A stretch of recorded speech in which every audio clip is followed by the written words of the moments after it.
રામ રામ. રામ રામ.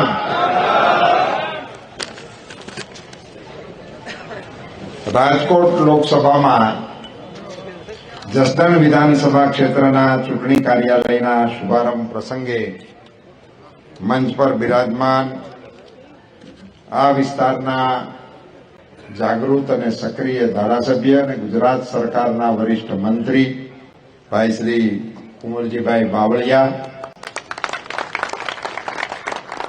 આપણા લોકસભાના સભ્ય ભાઈ શ્રી મોહનભાઈ, રાજ્યસભાના બંને મારા સાથીદારો ભાઈ શ્રી રામભાઈ મોકરિયા અને કેસરી દેવસિંહજી ઝાલા,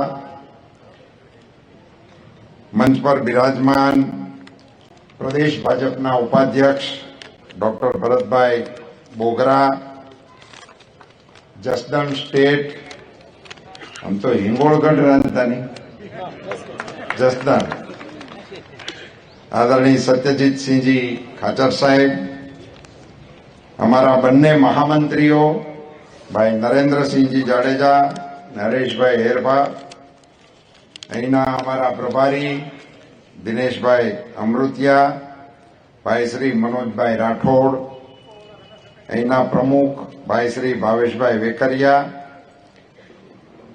સીમાબેન જોશી, સતીશભાઈ ભીમજીયાણી, ભીખાભાઈ રોકડ, અશોકભાઈ મહેતા, અનિલભાઈ મકાણી, અશ્વિનભાઈ સાંકળિયા, સોનલબેન વસાણી, અલાઉદ્દીનભાઈ ફોગ, રમાબેન મકવાણા, અહીંયા મંચની સામે અમારા અમદાવાદના પૂર્વ ધારાસભ્ય કનુભાઈ કોઠિયા અને એમના મિત્રો બધા બેઠા છે.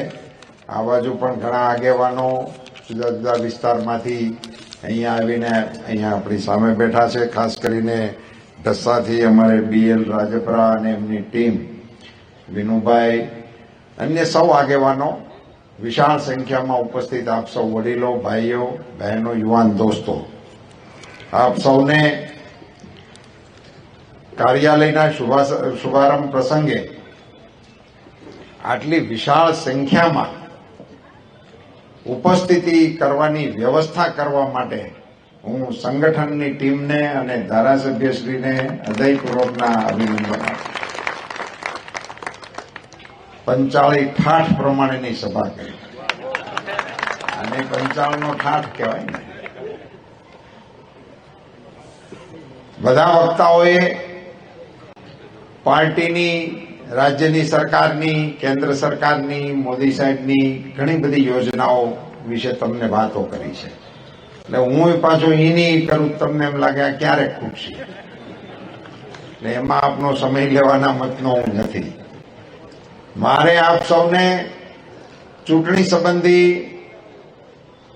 કાર્યાલય છે એટલે આપણે અહીંથી કાલથી કામ શું કરવાના, તો આપણે અહીંથી કાર્યાલયમાંથી આપણા જેટલા ગામો છે, નગરપાલિકા છે તો એમના જેટલા વોર્ડ છે, એના બૂથો સુધી મતદાનને દિવસે મતદાન કેવી રીતે થશે, કોણ મત લેવા માટે જશે, કોણ મતદારોને બહાર કાઢવા માટે નીકળશે, એની કઈ વ્યવસ્થા થઈ છે કે કેમ, સ્લીપો મતદારોને મળી ગઈ છે કે કેમ, કોઈ ગામ એવું છે કે જ્યાં આપણી વાત કરવા માટે આપણે પહોંચ્યા છીએ કે કેમ, આવી બધી નાની મોટી વાતો આ કાર્યાલયના માધ્યમથી આપણા કાર્યકર્તાઓ બેસીને યોજના કરશે. રાજ્ય સરકાર તરફથી, જિલ્લા તરફથી, દેશ તરફથી કઈ સૂચનો આવતા હશે તો એ ક્યાં મળશે, તો એ આપણા કાર્યાલય ઉપર આપણને બધા સૂચનો મળશે. ગામમાંથી કઈ વિષયો આવશે કે અમારા ગામમાં આમ છે તો એ અહીંથી પાછું અમારી પાસે આવશે. એમાં 2-વે કોમ્યુનિકેશન કરવા માટેની વ્યવસ્થા એ આજથી ઓફિશિયલ શરૂ થઈ છે. એમાં આપ સૌને ખૂબ સફળતા મળે એવી શુભકામનાઓ. મિત્રો, ભારતીય જનતા પાર્ટીના કાર્યકર્તાઓ તરીકે આપણે બધાએ એક ધારા કમળના નિશાન ઉપર મત આપવા માટેની વર્ષોથી જૂના કાર્યકર્તાઓએ જે મહેનત કરી છે એનું પરિણામ છે કે આજે અહીં કુંવરજીભાઈ ઉભા થઈને એવું બોલી શકે કે હવે અમારે અહીં કોઈ વિધ્યું નથી, સામે. એનું કારણ એ છે કે એક ધારા આપણે લોકો કમળના મત સાથે જોડાયેલા રહ્યા એટલે ધીમે ધીમે આખો એ વિસ્તાર આગેવાનોની દૃષ્ટિએ અને કાર્યકર્તાઓની દૃષ્ટિએ ભારતીય જનતા પાર્ટી સાથે જોડાણો. અને એને કારણે બોગરા સાહેબ, આપણા કુંવરજીભાઈ અને આજે કેટલાક આગેવાનોને તમે જોડવાના નામોની જાહેરાત કરી, નગરપાલિકા વાળા, જિલ્લા પંચાયત વાળા, તાલુકા પંચાયત વાળા, એ બધાની આજે જાહેરાત થઈ એને કારણે આજે આપણા કામને સુકન કરાવવાનું કામ યાદ થયું. મને એમ લાગે છે કે આપણે 6ઠી તારીખ સુધી આ કામ હાલશે એવું લાગે છે. અને કેટલાક હાથમી આવશે કે હવે અમે રહી ગયા છીએ, તમે અમને જોડી દો. આ પ્રકારનું જયારે વાતાવરણ બન્યું હોય ત્યારે એક વાતની આપણે જો ખટક રાખીએ કે આવો માહોલ આવ્યો છે એટલે અત્યાર સુધીમાં ન થયું એવું મતદાન પણ આ વખતે કરી શકાય. હું દરેક સભાઓમાં એક વિષય હમણાં મૂકું છું, મને ગમ્યો છે એટલે 100% વાળો. એટલે આપણે આખા વિસ્તારનું 100% મતદાન કરશું, તમને એમ લાગે એવું તો અઘરું લાગે. એ અમારા ખેડૂની એક વાર્તા છે. બહુ બાજરો હારો થયો હતો ને, ફળિયામાં મોટો ઢગલો કર્યો. પટલાણી આવીને પૂછ્યું કે આટલો બધો બાજરો, આનું શું કરવાનું? તારે દળવાનો. તો એ તો દળવાનો હાથે જ હતો, સિસ્ટમ હાથે દળવાની હતી. એને એમ થયું કે આ ઢગલો મારે એકલીને દળવાનો છે, એને દવા પીધી. ભાઈ તો દળવાનો જ એટલો હોય જેટલો ખાવાનો હોય એટલો, બાકીનો ક્યાં દળવાનો હોય. એમ આપણે આખી સીટનું એમ કે 100% તો અઘરું લાગે. પણ મારું કુટુંબ, મારા કુટુંબના મતદારો, એનો હું માલિક છું. તો હું 11 વાગ્યામાં એવું મારા મતદાનના આંગળીના નિશાન સાથે વિડીયો મૂકી શકું મારા પરિવારે 100% મતદાન કરી નાખ્યું. એમ જો આપણા બધા પરિવારો મતદાન કરવા માટે નિર્ણય કરે તો 100% મતદાન થવાની દિશામાં દાખલો બેસી જાય. અને એ આ વખતે થવાની સંભાવના છે.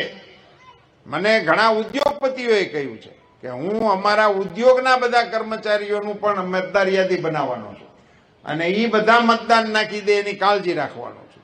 અને એ પછી પોતાનો વિડીયો વાયરલ કરશે કે અમારી આ કંપનીમાં અમે 100% મતદાન કરી દીધું છે. કુંવરજીભાઈ વાત કરતા હતા કે અહીંયા ઘણી બધી શૈક્ષણિક સંસ્થાઓ એ ઊભી કરી છે અને એમાં કેટલીક સરકારી છે અને કેટલીક પ્રાઇવેટ પણ છે. તો એ પ્રાઇવેટ સ્કૂલના સંચાલકો પણ પોતાના સ્ટાફ સાથે, એના પરિવાર સાથે પણ 100% મતદાન કરવાની જાહેરાત કરી શકે. અને આ પ્રકારની વાતો થકી એક વાતાવરણ બનતું હોય છે. એ વાતાવરણ બનાવવા માટે પણ આપ સૌ કાર્યકર્તાઓને મારી વિનંતી છે. સાથીઓ, તમે બધાએ કમળના મતદાન ઉપર મત આપવાનું શરૂ કર્યું ત્યારથી અત્યાર સુધીની આપણી આ પાર્ટીની જે વિકાસની યાત્રા થઈ, મને આજે અહીંયા જસદણ વિધાનસભા વિસ્તારના આપણા લોકસભાની ચૂંટણીના કાર્યાલયના ઉદ્ઘાટન પ્રસંગે કહેવા માટે એવો આનંદ આવે છે કે કેટલા સંઘર્ષ પછી આજે ભારતીય જનતા પાર્ટી માટે આવું વાતાવરણ સર્જવા માટે આપણે બધા ભાગ્યશાળી બન્યા અને આપણને બધાને એવા દિવસોમાં કામ કરવાનો અવસર મળ્યો જ્યારે દેશનું નેતૃત્વ નરેન્દ્રભાઈ મોદી કરી રહ્યા.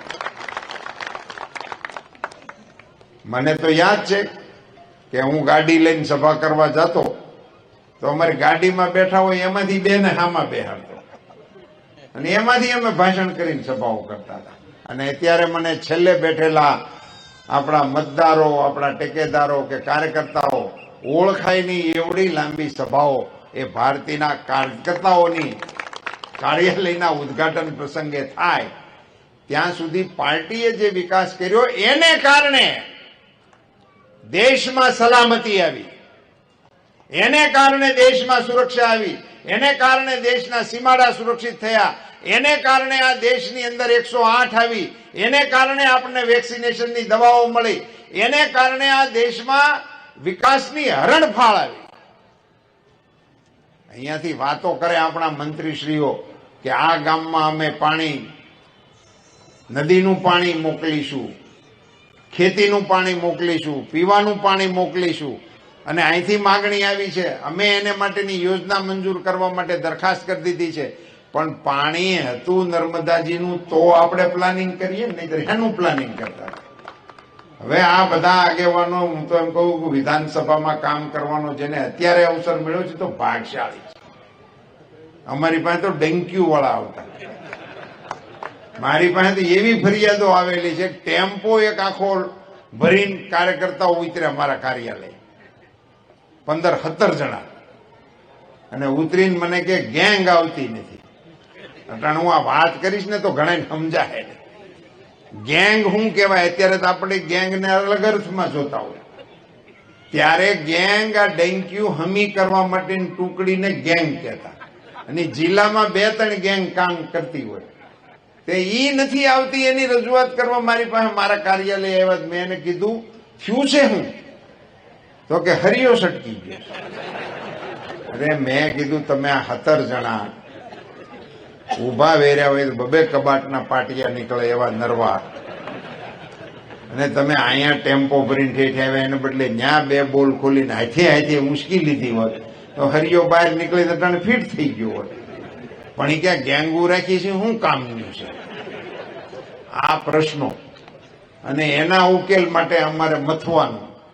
એને બદલે ભારતીય જનતા પાર્ટીની સરકારો આવી.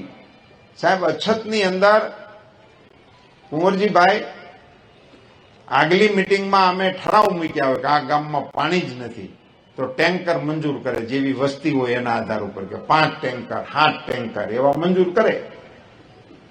પછી બીજી મિટિંગ બીજે રવિવારે સોમવારે મળે ત્યારે પાછા અમે જાય કે ટેન્કરનું શું સ્ટેટસ છે? તો કે ટેન્ડર ફાઇનલ થઈ ગયા છે, ઓર્ડર અપાઈ ગયા છે, આ ફલાણો ટ્રાન્સપોર્ટર છે એને ટેન્કર એ તૈયાર જ છે. તમે કે ચાલુ કરો ને, ટેન્કર તૈયાર છે, કોની રાહે ઉભા છો? તો ભરવા ક્યાંથી એ નથી જડતી. આ તમને જે હસવા જેવું લાગે છે ને, વાસ્તવિક વાતો હું તમને કરું છું. ભરવા ક્યાંથી એને એટલા માટે નહોતું મળતું.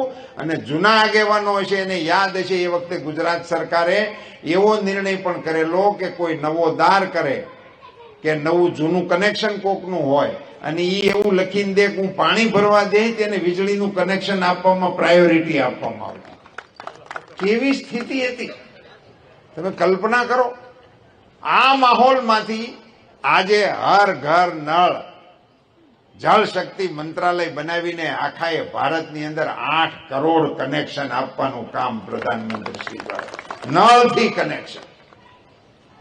અને આવા બધા કાર્યક્રમો આખા દેશની અંદર મોદી સાહેબના નેતૃત્વમાં ચાલ્યા. અને એને કારણે ગામડું, સાહેબ મારે તો સમયનો અભાવ છે એટલે નહીતર કહેવું જોઈએ કે નરેન્દ્રભાઈ મોદીએ આપણા ગામડા હાટું થઈને 3 નવા મંત્રાલય બનાવ્યા. સહકાર મંત્રાલય, આ બધા વડીલો બેઠા છે, એને યાદ છે મંડળી કેટલા ટકા ભરતા હતા? અહીં છે ઢોકળા, 18% વાળા છે. 18% ભરતા હતા. 18%માંથી 0% સુધી લઈ જવાનું કામ માત્ર ભારતીય જનતા પાર્ટીને કારણે. અત્યારે 0% લ્યો, લીધા એટલા દ્યો, એટલે દૂધે ધોયેલા પાછા, કાંઈ લેવા દેવા છે? આવો કોઈ વ્યવહાર ક્યાંય હોય? ગુશીના હગાવાલા દે ને તોય ભાડું લે. એને બદલે સરકાર તરફથી એને એવું ના માનતા કે બેંક વાળા વ્યાજ નથી લેતા.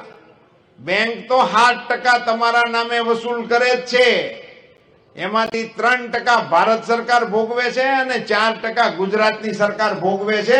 એટલે તમને 0% એ મળે. એ આખા એ વિભાગને આપણી સહકારી મંડળીઓ, આપણી દૂધની મંડળીઓ, આપણા ખાંડના સહકારી કારખાનાઓ, આપણું એકલું અમૂલ 250 કરોડ રૂપિયા દી ઉગે ને દી હાથમે ત્યાં સુધીમાં પશુપાલકોના ખાનામાં નાખે. 250 કરોડ રૂપિયા. આવડા મોટા વહીવટ માટે કોઈ વિભાગ જ નહોતો ભારત સરકારમાં. નરેન્દ્રભાઈ મોદીએ સહકાર વિભાગ બનાવ્યો. અહીંયા સહકારી આગેવાનો બેઠા છે, એને મારે જાણ કરવી છે કે હવે પછીની સ્થિતિ કેવી થવાની છે.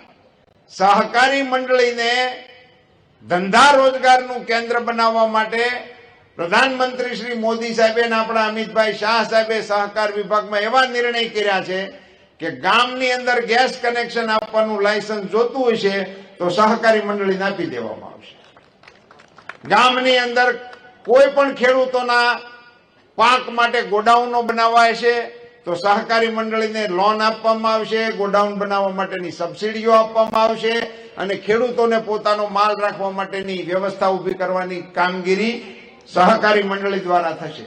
સરકારની જે કોઈ યોજનાઓ હશે જેનું લાયસન્સ ભારત સરકાર આપતી હશે એ બધી જ યોજનાઓ સહકારી મંડળીના માધ્યમથી ગામડાઓને આપવા માટેનો ઠરાવ અને નિર્ણય રાજ્ય સરકારે ભારત સરકારે કરી નાખ્યો છે. આખા દેશની સહકારી મંડળીઓનું કોમ્પ્યુટરાઇઝેશન કરવાનો નિર્ણય થઈ ગયો છે અને માને કહેવું છે કે આગામી દિવસોમાં ગામડાના અર્થતંત્રની કેન્દ્ર બિંદુ એ સહકારી પ્રવૃત્તિના માધ્યમથી સહકારથી સમૃદ્ધિ તરફ દેશને લઈ જવાનું મોટું કામ સહકાર વિભાગ દ્વારા ચાલી રહ્યું છે. અમિતભાઈ શાહના નેતૃત્વમાં ચાલી રહ્યું છે. વિભાગ જ નહોતો, નવો વિભાગ બની ગયો. મારો વિભાગ એનિમલ હસબન્ડરી, પશુપાલન, ડેરી અને ફિશરીઝ, મત્સ્યપાલન આનાય મંત્રાલયો નહોતા, એ કૃષિ વિભાગનો ભાગ હતા.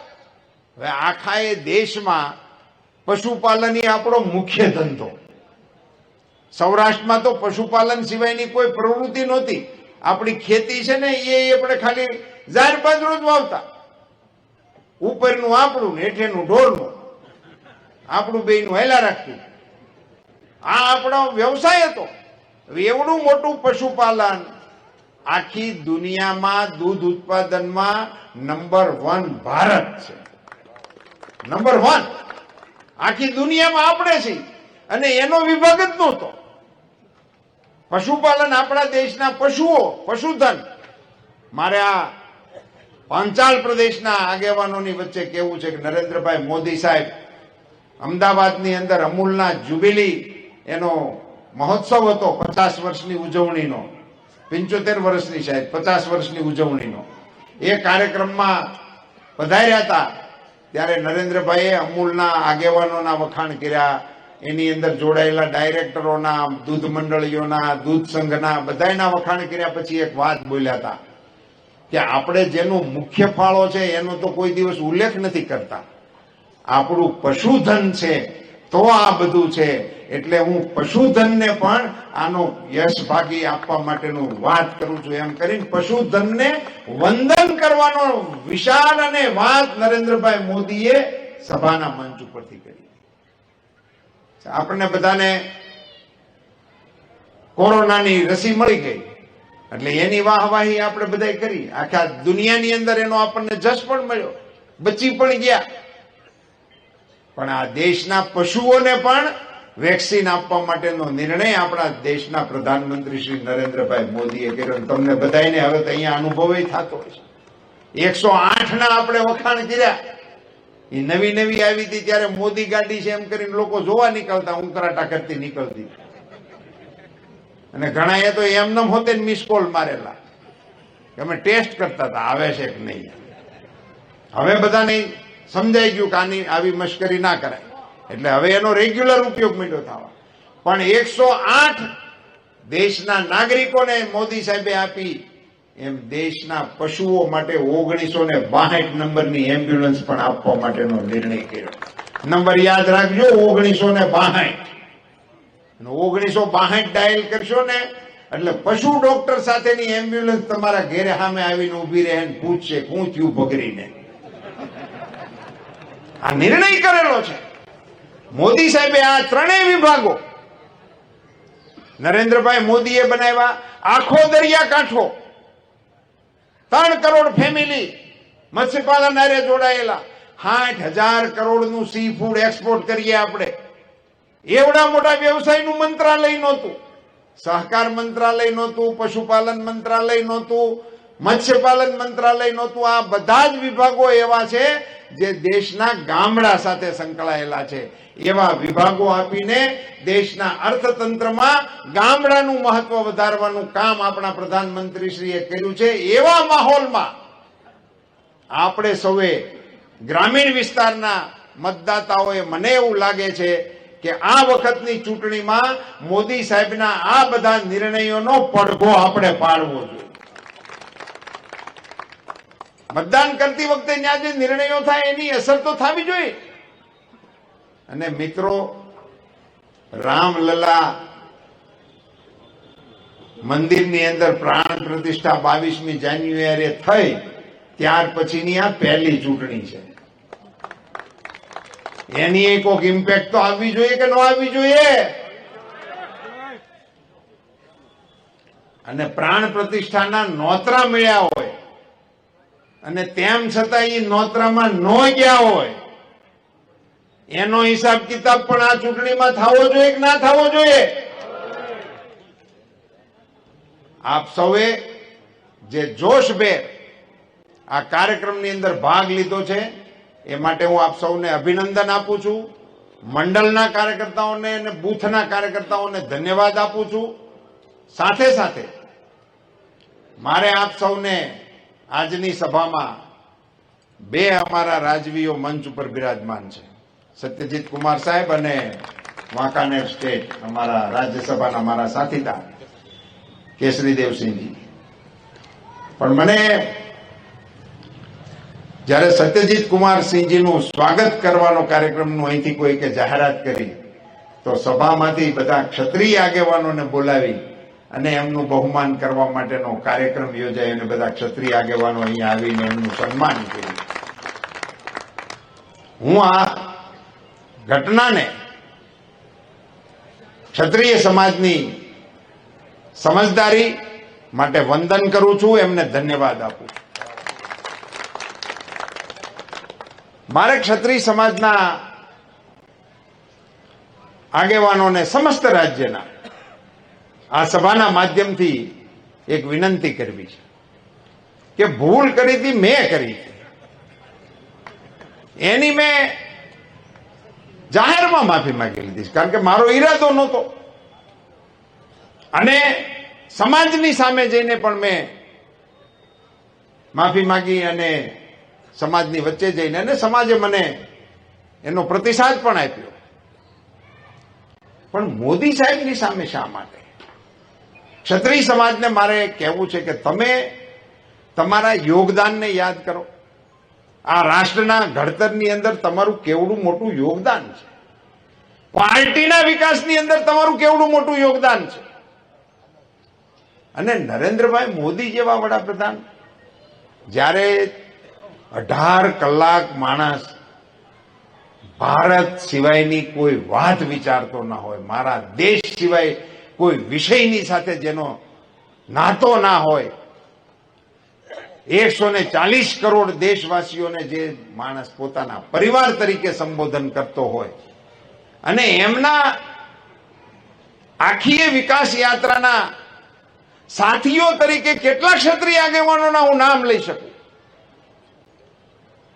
એ ક્ષત્રિય સમાજો મારા કારણે હું સ્વીકારવા તૈયાર છું. ચલો, આપને એમ લાગતું હોય કે મારી ભૂલ છે, મેં તો સ્વીકારી છે, પણ મોદી સાહેબની સામે ક્ષત્રિય સમાજને ઉભો કરી દેવો એ મને એવું લાગે છે કે યોગ્ય મને નથી લાગતું. નરેન્દ્રભાઈ મોદી આજે વિશ્વના નેતા છે, આપણા દેશના નેતા છે. હું ક્ષત્રિય સમાજના અગ્રણીઓને વિનંતી કરવાના મતનો છું કે આપ સૌ મોદી સાહેબની સામેના આ આક્રોશને એમાંથી આપ પુનર્વિચાર કરો. આપ સૌ અગ્રણીઓને પણ મારી આગ્રહભરી વિનંતી છે કે સમાજના આગેવાનોની સાથે સમજણનો નવો સેતુબંધ બાંધવા માટેનો આપણે પ્રયાસ કરીએ. મિત્રો, ચૂંટણી માટે હું નથી કહેતો, હાર જીત માટેના વિષય માટેની આ વાત નથી. સમાજ જીવનના આપણા તાણાવાણાને સ્પર્શતો વિષય છે, એને રાજકારણથી દૂર રાખવા માટેની કોશિશ ક્ષત્રિય સમાજ અવશ્ય કરશે એવી વિનંતી સાથે હું આ સભામાં આપ સૌને પ્રચંડ મતદાન કરવા માટે 7મી તારીખે 10 વાગ્યા પહેલા મતદાન પૂરું થઈ જાય એ પ્રકારે સૌ કાર્યકર્તા કામે લાગો એવી વિનંતી કરીને વિરમું છું. આપ સૌનો ખૂબ ખૂબ આભાર. ભારત માતા કી જય શ્રી રામ, જય જય શ્રી રામ.